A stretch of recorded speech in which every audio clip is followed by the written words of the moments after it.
Hey guys, in this quick tutorial, I'm going to show you how to get new users on Temu. The steps are very simple and easy.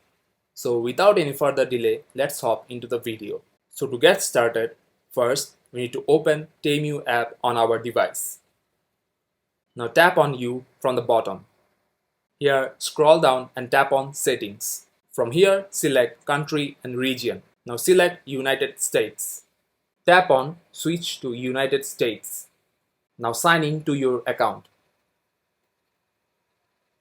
From here, tap on U. Again, scroll down. And then tap on Earn Credits and Free Gifts. From here, select any of these. I will choose Redeem Cash. Tap on Start. And here you will see an option to refer a friend. Tap on that. As you can see, there are multiple options to refer Temu to a friend. You can copy the link or send Temu invitation through any social media platforms and invite your friends by doing this. By doing this, you can get new users on Temu.